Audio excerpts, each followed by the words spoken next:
Thousands of Americans gathering in the Chicago area as well as across the country today, protesting high taxes on the same day that their tax returns are due.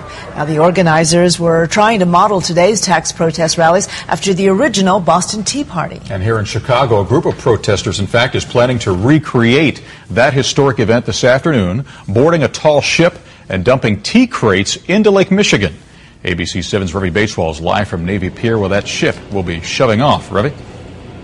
Hi, Alan. Yes, indeed. The Young Republicans of Chicago are organizing this event on the ship, the Windy, which is right behind me right now. They should set sail in about 45 minutes or so. They are determined to show their disgust, like they say the Patriots did 235 years ago, with what they consider to be unfair taxation in the United States.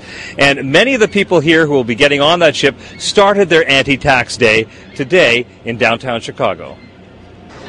Tea for taxed enough already, and similar themes on display as speakers denounce tax policies at all levels of government. With the president's stimulus bill, proposed tax hikes from Springfield and Washington, and corporate bailouts driving up America's debt for at least the next few years, these citizens wanted to vent their anger. We've got hundreds and hundreds of people here, thousands of folks coming out all across the country today, and for each one that's out there, there's more at home saying, I'm mad as heck and I'm not going to take it anymore. There were similar protests around the country and throughout Illinois, including this noontime rally in Naperville. Back in Chicago, there were plenty of people whose ire on this tax day was directed at the Internal Revenue Service. Why does a third of everything I earn go to a bunch of private bankers for the interest on the money that they print illegally? And nobody seems to want to do anything about it. Why is that? I just basically want to show that I don't approve and that people should question where their money is going. People frustrated, clearly, by what they feel is government that is too big, undercutting that which makes America great.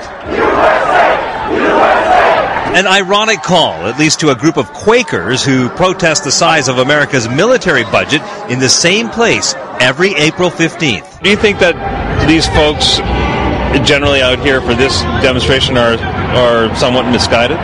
Well, I think they have a contradiction that they'll come over to us and say, well, we're for the military, but we're against taxes. And the fact is that the majority of their taxes are going to the military. So the ship is going to be departing in about 45 minutes, as I say, and they're going to throw tea in crates off the side of the ship. But 235 years after the Patriots did something like that for its symbolic effect, they're actually not allowed to throw tea into Lake Michigan. That's against the Environmental Protection Agency regulations. So they're going to throw the crates into the water, but they're not going to allow the crates to stay in the water because that, too, is illegal around these waters here in Lake Michigan. It has to do with navigation and ensuring that there are no hazards in navigable waters like what we have here off of Navy Pier. We'll tell you a little bit more about how the Tea Party, the symbolism goes at 6 o'clock, plus a little more reaction from the progressive side of the spectrum to all this on this anti-tax day. But for now, Ravi Bateswal reporting live from Navy Pier in Chicago. Alan, back to you. All right, Ravi, thanks. We'll see you later this evening.